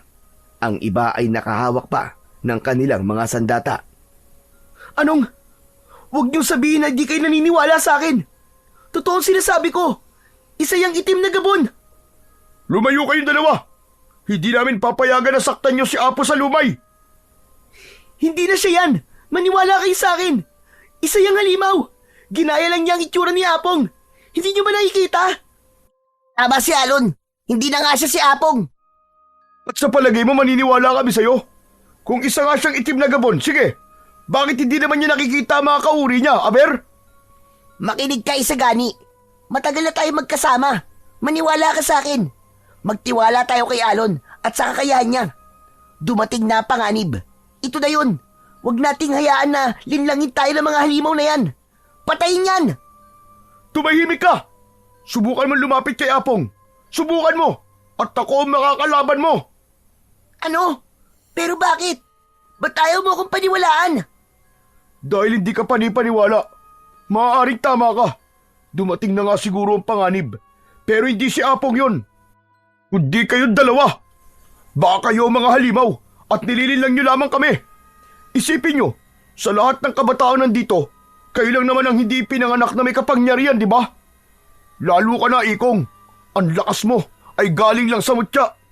Hindi tulad namin na ipinanganak na natatangi at may kapangyarihan. Hindi mahalaga kung saan galing ang lakas ko. Ang mahalaga, ginagamit ko to para sa inyo. Para sa inyong lahat. Gusto lang namin sabihin sa lahat ang totoo. Hindi siya si Apong, maniwala kayo. Tumahimik na si Alon. Alam niyang sa pagkakataong yun ay hindi na nagtitiwala sa kanila ang mga kasama. Napatitig siya sa halimaw na nasa kanyang harapan. Napagtanto niyang may mahikang taglay ang ganitong klase ng aswang. Natandaan niya ang isang nabasa tungkol sa mga nilalang na shapeshifters o yung mga kayang magbago ng anyo. Mga nilalang na may kakayahang magpalit-palit ng anyo para linlangin ang iba. Kayang gayahin ng boses, kilos at anyo ng kahit sino para mapasunod at malinlang ang sinumang makakakita. Ngunit dahil sa kakayahang taglay ni Alon, nang hawakan siya ng matanda, nalantad kagad ang anyo nito. Isang mabangis na gabon. Alam niyang nilinlang nito ang iba. Sa mata ng kanyang mga kasama, lalo na kay Isagani, si Apong Salumay pa rin ang nakikita nila, ang matandang pinaniniwalaan at pinakikinggan nila. Wala ni isa ang nakakakita ng katotohanan, maliban sa kanya at kay Ikong na nakita ang tunay nitong anyo matapos niyang hawakan. Tahimik na tumindig si Alon. Hinarap nito ang halimaw. Tumalon siya at sinugod ang gabon. Walang nakakilos kagad dahil sa gulat. Tumalsik ang dalawa sa gilid ng bakuran. Huwag! Tigilan mo yan! Sumugod ang ilang kabataan para pigilan si Alon. Ngunit hinarang sila ni Ikong. Makinig kayo! Huwag kayong padalos-dalos! Pero hindi nagtagal. Lumapit si Isagani at humarang sa pagitan ni Ikong at ng mga kabataan. Tumayo ito at hinawakan si Ikong sa kamay. Saka nito ginamit ang kanyang kapangyarihan. Pinatigas nito ang kanyang katawan tulad sa isang bato. Wala kang karapatang pigilan sila, Ikong! Agad namang lumapit ang mga kasama nilang bata kay Alon. Tama na yan mga kasama, ano ba kayo? Hayaan yung patay ni Alon ang halimaw na yan! Pero hindi nakinig ang mga bata. Sumugod sila at nagsimula na ang gulo. Habang pinagtutulungan ng ibang bata si Alon, hindi siya makalaban dahil ayaw naman niyang saktan ang mga kasamahan nila. Aksidente niyang nahawakan ng mahigpit ang kamay ni Leo, isa sa mga batang kasamahan niya. Sa sandaling yun, umilaw ang mga mata ni Alon at doon na nakita ni Leo ang tunay na anyo ng ipinagtatanggol nilang si Apo sa Lumay. Hindi ito ang matanda. Sa harap niya ay may isang nilalang na may maitim na balat, walang mga mata at may malaking bibig na puno ng matutulis na ngipin na akala mo ay mga kutsilyong matatalas. Laking gulat niya nang makita ang totoo. Magsasalita na sana siya. Patutunayan na niya ang sinabi ni Alon at Ikong, ngunit bago pa siya makapagsalita, biglang lumundag ito at hinablot si Leo. Niyakap niya ang binatilyo ng mahigpit. Hindi! Bitiwan mo siya! Hayop ka! Ngunit huli na ang lahat. Kitang-kita niyang hinigop ng halimaw ang enerhiya ni Leo. Unti-unting nanghina ang binatilyo at sa ilang segundo lang, ang kanyang balat ay namutla. Nang matapos sigupin ang lahat ng lakas, pati na ang kaluluwa nito, walang pakundangan na inihagis ito ng halimaw. Bumagsak ang tuyot na katawan niya sa lupa at wala lang buhay. Hindi maaari! Ano? Naniwala ka na?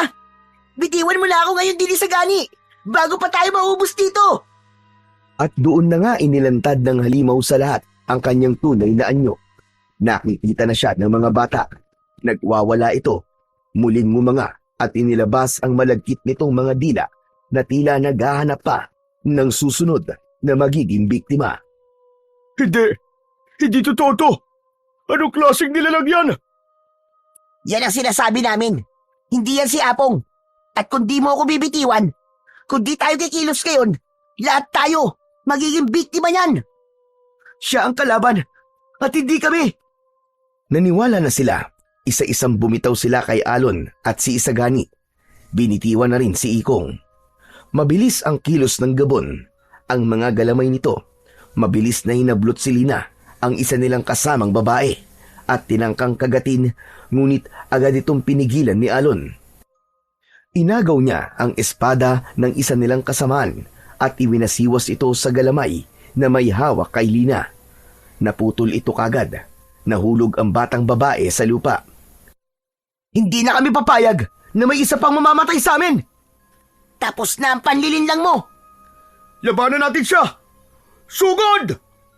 Sabay-sabay na sumugod ang mga kabataan gamit ang kanilang mga angking lakas at kapangyarihan. Ilang segundo lang ay natalo na nila ang halimaw. Humandusay ang katawan nito sa lupa. Pagkatapos ng laban ay walang gustong magsalita. Napaupo sila. Tila biglang nanghina nang muling masulyapan ang natuyot na katawan ng kanilang kasamaan. Maya-maya lang, si Isagani ang bumasag ng katahimikang yon. Patawad! Patawarin niyo ako! Ayos na yun. Ang mahalaga ngayon, hanapin natin si Apong. Baka sakaling buhay pa siya. Tama, kailangan natin siyang hanapin. Sigurado kong hindi lang sila ang mga halimaw dito. Kailangan nating manatiling alerto. Baka may iba pa. Huwag kayong mag-alala. Alam ko na kung bakit ako dinala dito. Yun ay para maging mata nyo. Para makita ang mga nilalang na nagtatago at nagbabalat kayo. Tama ka, Alon. Biglang isang matinis na sigaw ang kanilang narinig. Tulong! Tulungan niyo ako! Nagkatinginan silang tatlo. Alam na nilang nasa panganib si Tala. Wala silang sinayang na sandali. Mabilis silang tumakbo at sinundan ang pinanggagalingan ng sigaw ni Tala.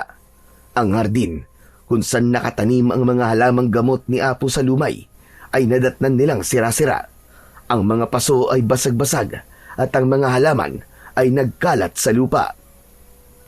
Hindi maaari! May nakasalisi!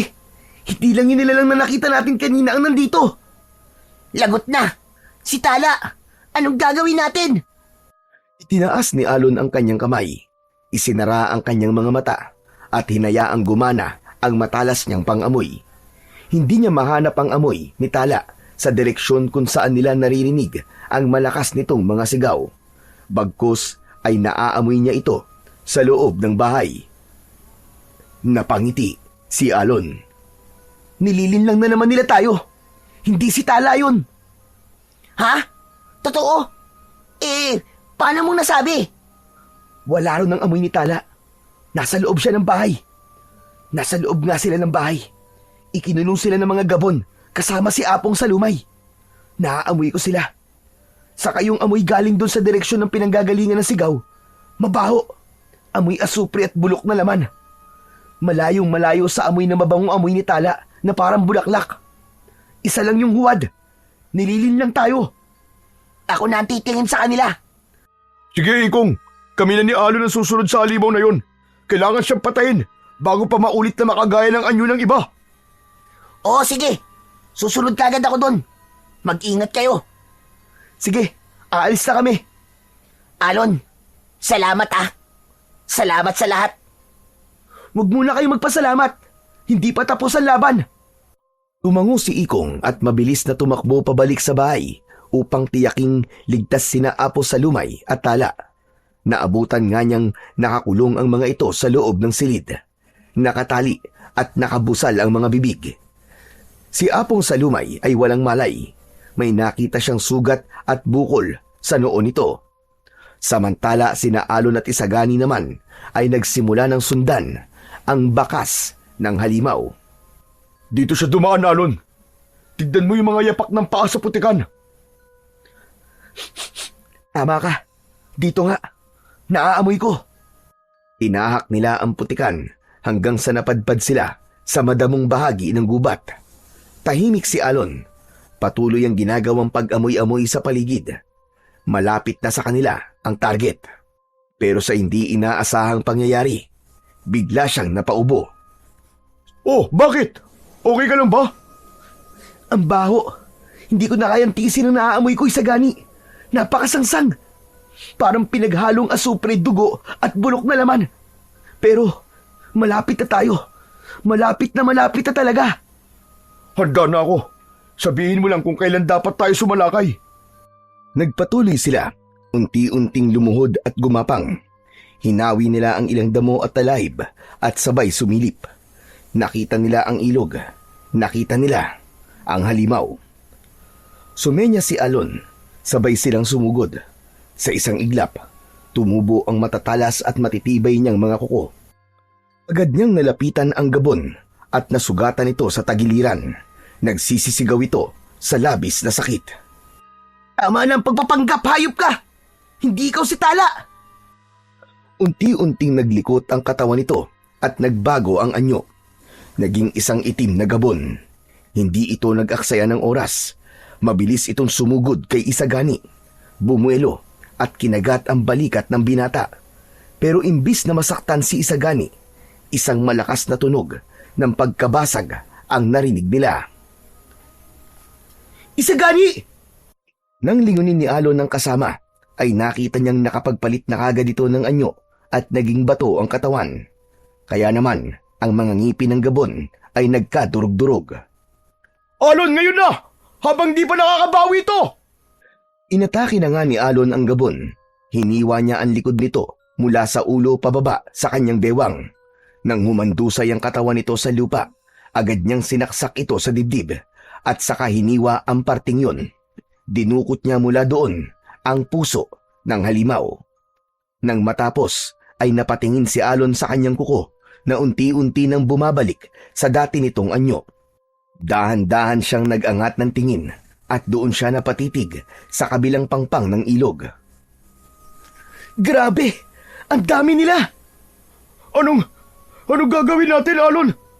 Hindi natin kaya ang ganyang kadaming halimaw!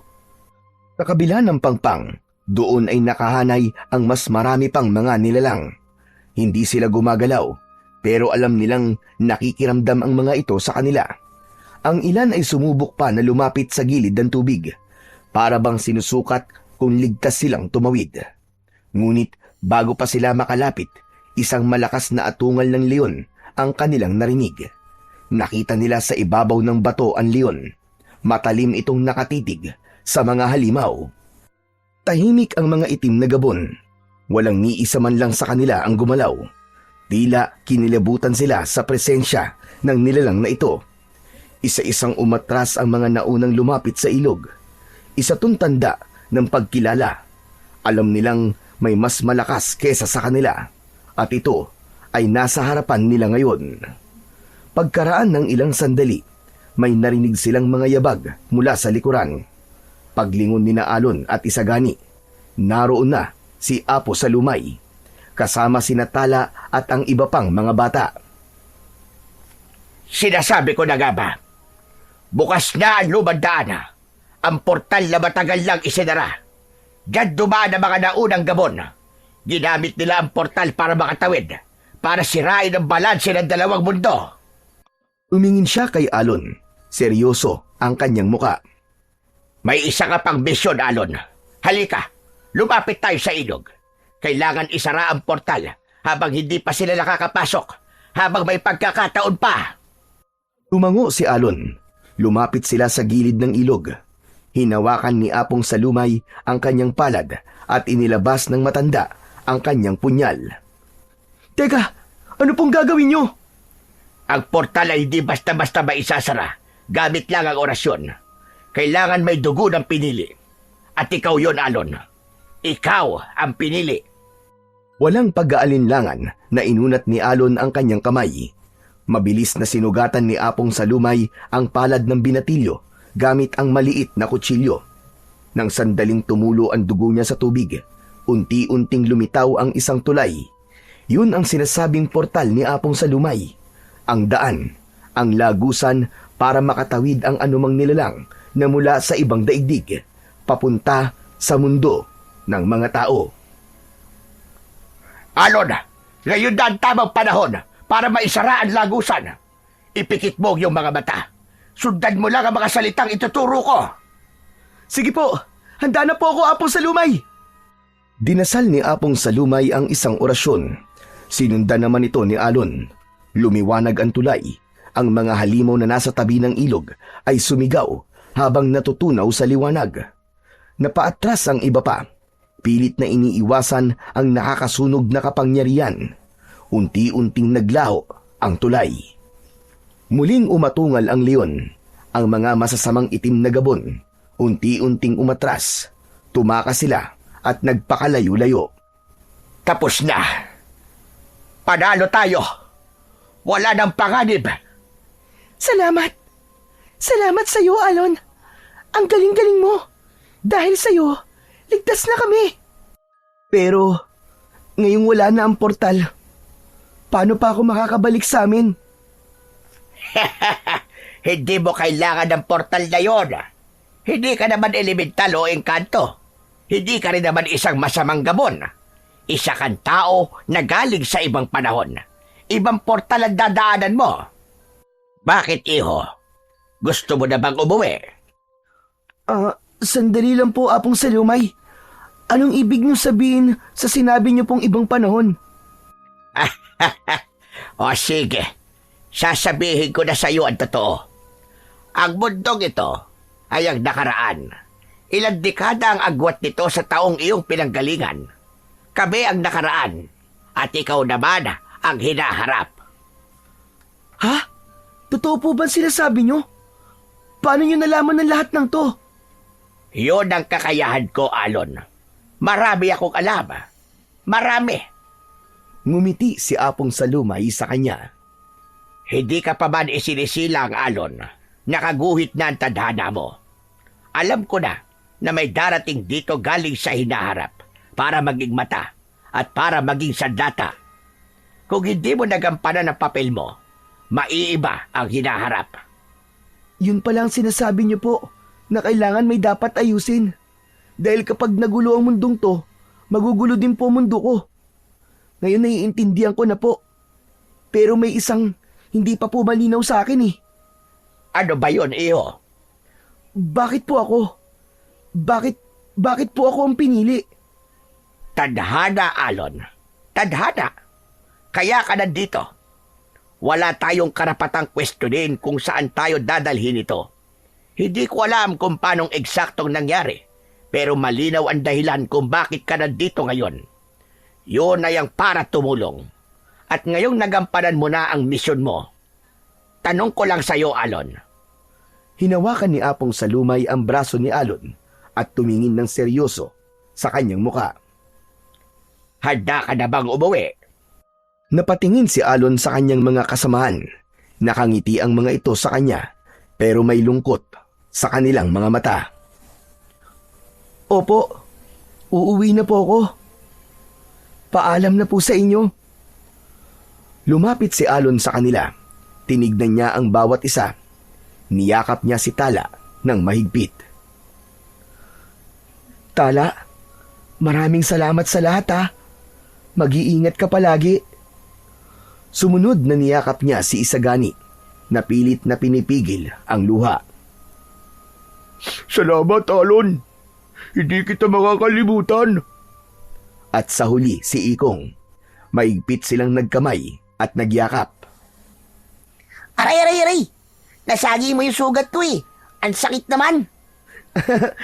Pasensya na, hindi ko sinasadya, Ikong.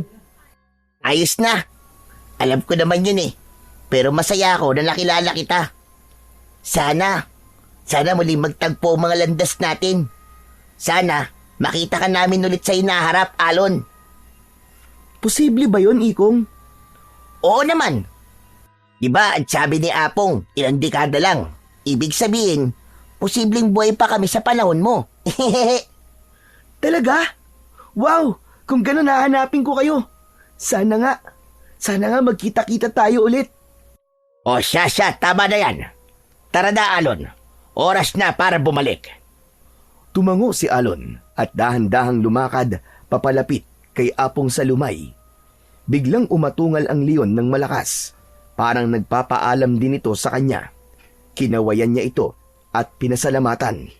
Pagkatapos nun ay sumabog ang kakaibang liwanag sa kanyang katawan. At sa unti-unting paghupa nito, wala na sa harap nilang lahat si Alon. Biglang nagmulat ng mata si Alon. Nasa kama na siya sa sariling silid. Teka, panaginip ba yun?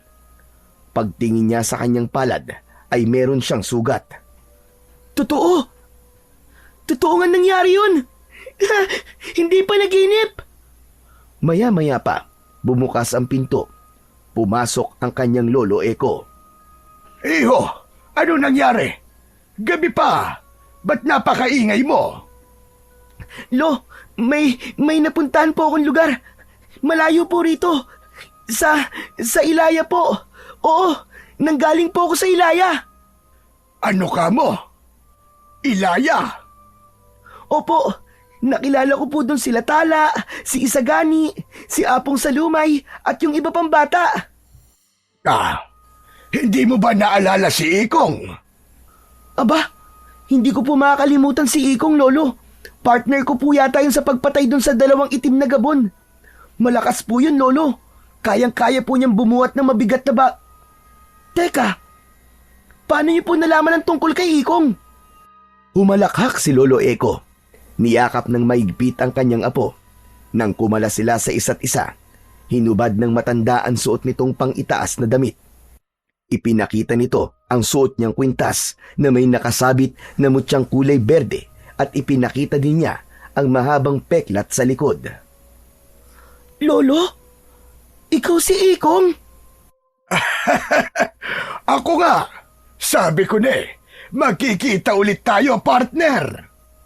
Kinabukasan, sa pagsikat pa lang ng araw, ay dinala na ni Lolo Eko si Alon sa bahay ng isang matandang babae. Ipinakilala siya rito. Si Tala. Tumanda na ito, pero ang mga mata nito ay kasing ningning pa rin noon. Naroon din si Isagani. Mag-asawa na sila. Malungkot nilang ibinalita na matagal nang patay si Apong Salumay. Ngunit sa kabila ng pagkawala ng matanda, hindi nawala ang legasiya nito. Ipinagpatuloy ni na Isagani at ng iba pang mga batang inalagaan nito ang kanyang dakilang misyon. Bumuo sila ng isang grupo ng mga magigiting na antingero at albularyo. Ginamit nila ang kanilang kapangyarihan para protektahan ang bayan nila laban sa mga masasamang nilalang. Hindi lang yun, naging silungan din ang bahay ni na Isagani ng mga batang ulila. Mga naging biktima ng karahasan na dulot ng mga aswang na walang pinagkaiba sa mga itim na gabon. Tulad ni Apong, binuhay nila ang pag-asa ng mga batang ito pinagtibay at binigyan ng panibagong pamilya. At sila, tulad ni Alon, sila ang susunod sa yapak ni na Isagani, Tala at Lolo Eko.